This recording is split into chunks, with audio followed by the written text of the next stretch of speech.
हाँ हाँ राजगीर के मेला गेलिए देखले हम थिएटर नच हलै छौड़ी टपाटा। राजगीर के मेला गेलिए देखले हम थिएटर नच हलै छौड़ी टपाटा।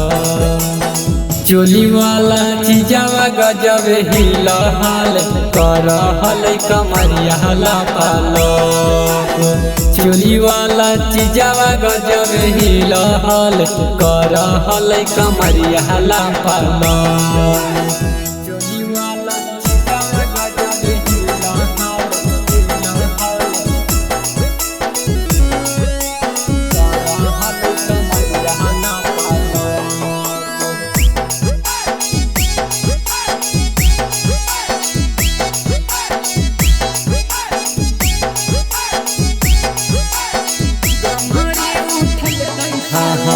घमहरे उठल कैसुन अलै बड़ी माजा।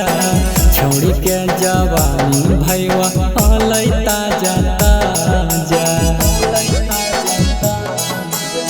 घमहरे उठल कैसुन अलै बड़ी माजा।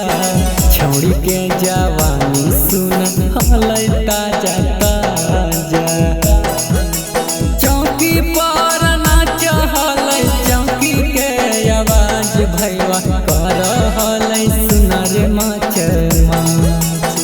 चोली वाला चीजावा गजब हिला हाल कर हलै कमरिया लापालो। चोली वाला चीजावा गजब हिला हाल कर हलै कमरिया लापालो। चोली वाला चीजावा गजब हिला हाल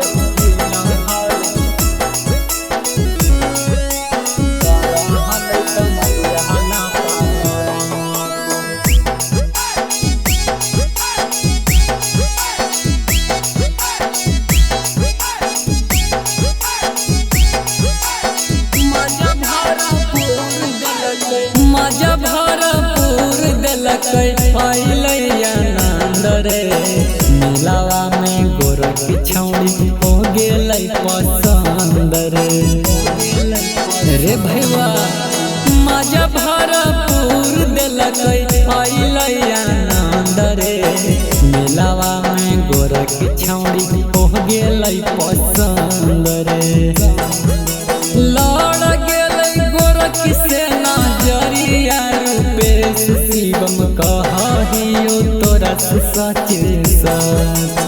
चोली वाला चीजावा गजब हिला हाल कर हलै कमरिया लापालो। चोली वाला चीजावा गजब हिला हाल कर हलै कमरिया लापालो।